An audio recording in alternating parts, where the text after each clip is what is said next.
Pleasure to meet you. Pleasure to meet you as well. Welcome to Acting Up with Skyler and Steve. Oh, looking forward to having you guys on the air with us and doing an interview for you. Well, we thought we were doing an hour of As Darkness Falls, right? Yeah, I mean, we've got our script here. We were going to do the live. Oh no! Oh. We're hosts. We were going to interview you guys to promote As Darkness Falls. We have a show, but about our acting. show is only from 8 o'clock to 9 o'clock, and this place great. shuts down. So you guys can't really do your radio theater.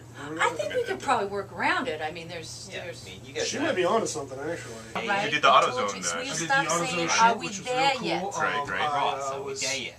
You know, if you ask me that one more time, I'm about to blow my top. I don't want to hear that in my ear. It's like a little gnat. But so last year we started our little production company, and right now our big project is a radio horror anthology series called As Darkness Falls. It's done in a very 1940s sort of War of the Worlds style. Yes. Cool. And we have clips. Right? We do have clips. Our engineer Brian looks very surprised. Hi, Brian. Sorry. Engineer Smendron knows we have clips. He's finding them. Which would you like us to play first, or would you like them to play now, or? Sure. There's one. We have a clip from As Darkness Falls, and then we also have one from a television series we're pitching called 9 Lives. Well, let's start with As Darkness Falls, since we were just talking about it.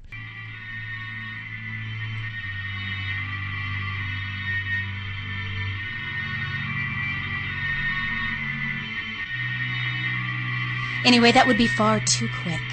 And the one thing your demise is not going to be is quick. If I stop... No! No, it's waking up!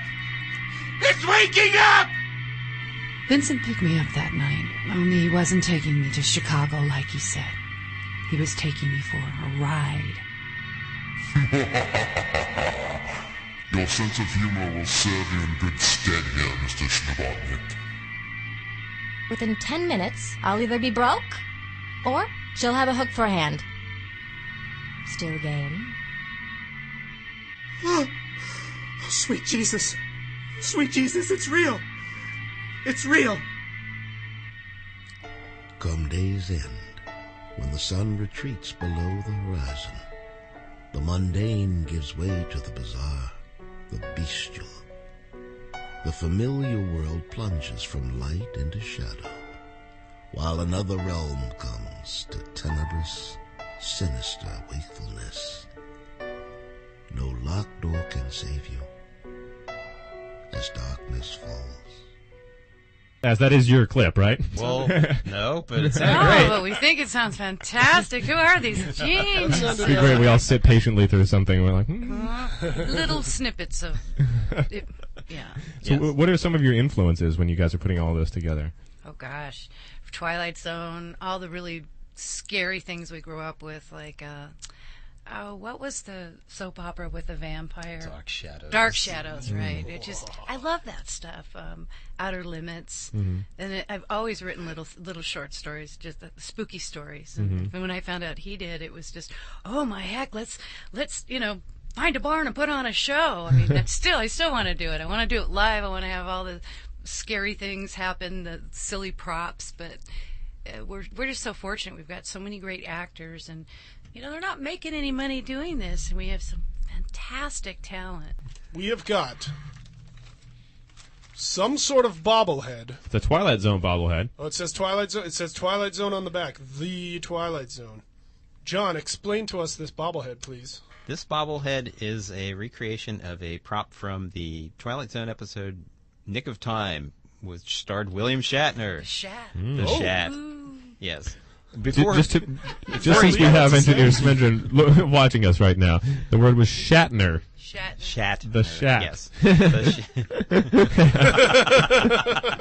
He looks really angry. He looks extremely angry. William Shatner, yes, possibly best known for Bleep My Dad Says. I'm thinking that's his biggest claim to fame, right? Yeah.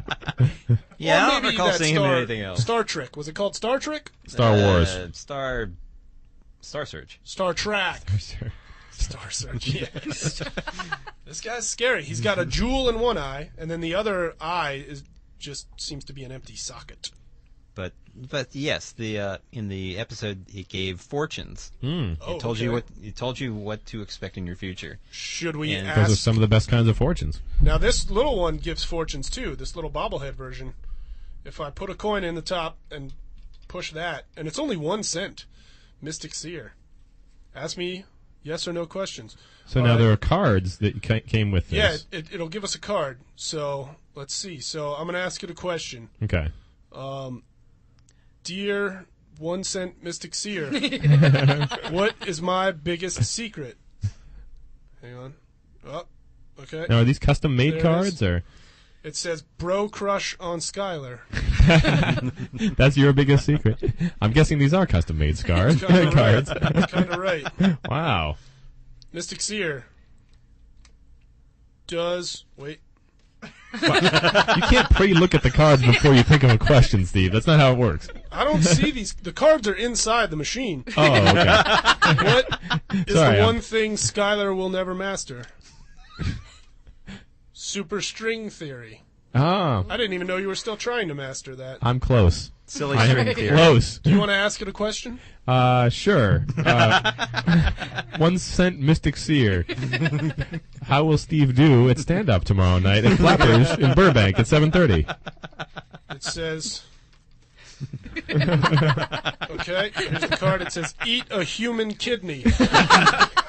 I don't know if it's... That's pretty good. Yeah. That's what you'll do? Telling me to do that on stage, or if it's telling you to do that. It's helpful advice. Yeah, like sort of, go take a long walk off a short pier. Right. No, it's like, eat a human kidney. I think I'm going to work that into my repertoire. When somebody angers me, you go eat a human kidney. This thing is wise. It is wise. It's wise and it's wisdom. Yeah. There's a lot of cards in there. You guys went to so much trouble on this. I feel like we should go through more cards. Do you guys want to ask it? One. Oh, no. Something? No? You're afraid to ask it things? Oh, no. Does this stuff spook you out? Not at all. We've had our time, and I felt like it was time to pass them on to someone who... It's from the Twilight Zone.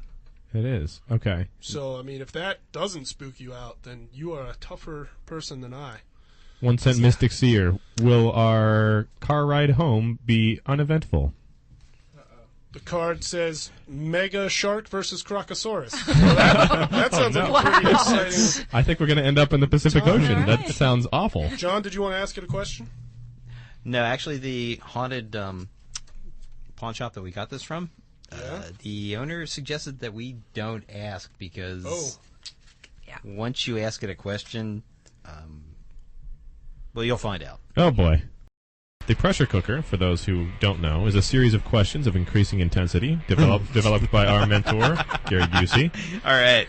Wait, Gary Busey came up with the questions? Yeah, he's our mentor. I'm impressed by that. Dana, what is something interesting that you do every morning besides eating and bathroom stuff?